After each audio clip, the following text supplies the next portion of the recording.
नमस्कार दोस्तों। आज की कहानी का नाम है चतुराई। एक गरीब आदमी था। एक दिन वह राजा के पास गया और बोला, महाराज, मैं आपसे कर्ज मांगने आया हूँ।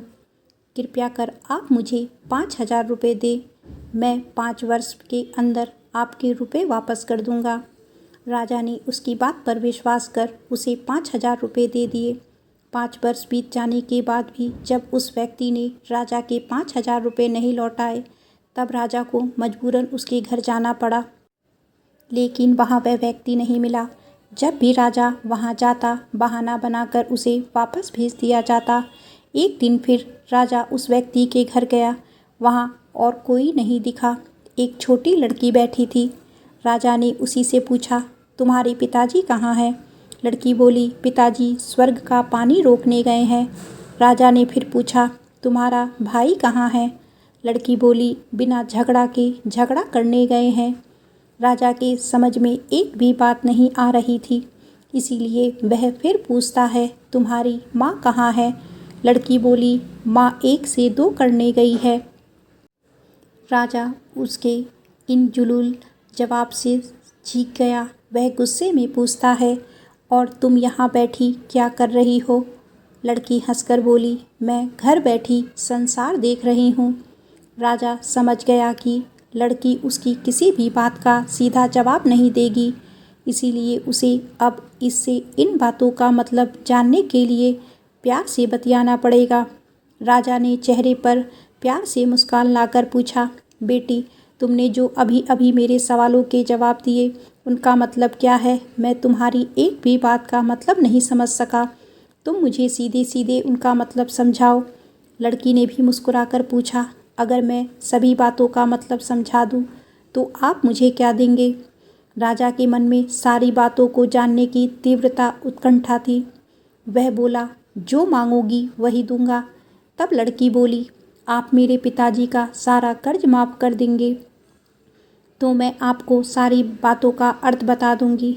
राजा ने कहा, ठीक है, मैं तुम्हारे पिताजी का सारा कर्ज माफ़ कर दूंगा। अब तो सारी बातों का अर्थ समझा दो। लड़की बोली, महाराज, आज मैं आपकी सारी बातों का अर्थ नहीं समझा सकती। कृपया कर आप कल आए, कल मैं ज़रूर बता दूंगी।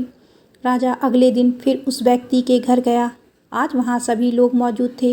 वह आदमी, उसकी बेटी, बेटा और उसकी बेटी भी। राजा को देखते ही लड़की पूछी, महाराज, आपको अपना वचन याद है ना? राजा बोला, हाँ, मुझे याद है। तुम अगर सारी बातों का अर्थ बता दो तो मैं तुम्हारे पिताजी का सारा कर्ज माफ़ कर दूंगा। लड़की बोली, सबसे पहले मैंने यह कहा था कि पिताजी स्वर्ग का पानी रोकने गए हैं। इसका मतलब था कि वर्षा हो रही थी और हमारे घर की छत से पानी टपक रहा था। पिताजी पानी रोकने के लिए छत को छा बना रहे थे, यानी वर्षा का पानी आसमान से ही गिरता है, और हम लोग तो यही मानते हैं कि आसमान में ही स्वर्ग है। पहली बात का अर्थ यही है। दूसरी बात मैंने कही थी कि भैया बिना झगड़ा के झगड़ा करने गए हैं। इसका मतलब था कि वे रेंगनी के कांटे को काटने गए हैं। अगर कोई भी रेंगनी के कांटे को काटेगा तो उसके शरीर में जहाँ तहाँ कांटा गड़ ही जाएगा, यानी झगड़ा नहीं करने पर भी झगड़ा होगा और शरीर पर खरोंच आएगी। राजा उसकी बातों से सहमत हो गया।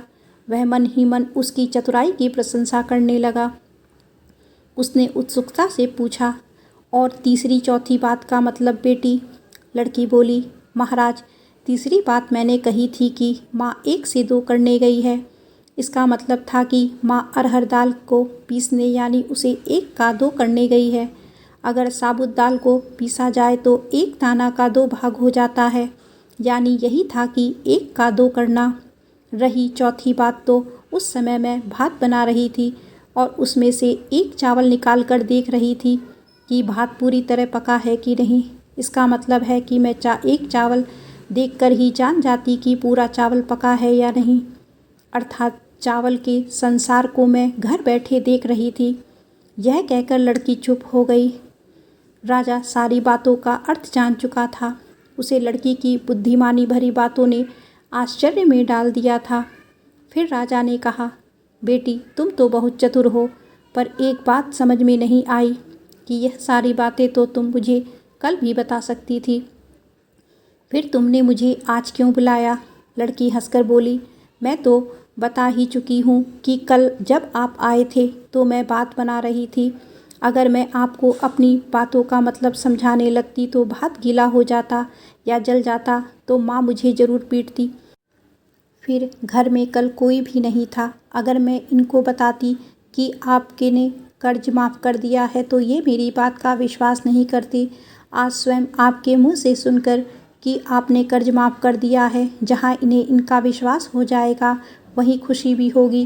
राजा लड़की की बात सुनकर बहुत ही प्रसन्न हुआ। उसने अपने गले से मोतियों की माला निकालकर उसे देते हुए कहा, बेटी यह लो अपनी चतुराई का पुरस्कार। तुम्हारे पिताजी का कर्ज तो माफ़ कर ही चुका हूँ। अब तुम्हें या तुम्हारे घर वालों को मुझसे बहाना नहीं बनाना पड़ेगा। अब तुम लोग निश्चित होकर रहो। अगर फिर कभी किसी चीज़ की ज़रूरत हो तो बेझिझक होकर मुझसे कहना। इतना कहकर राजा लड़की को आशीर्वाद देकर चला गया। लड़की के परिवार वालों ने उसे खुशी से गले लगा लिया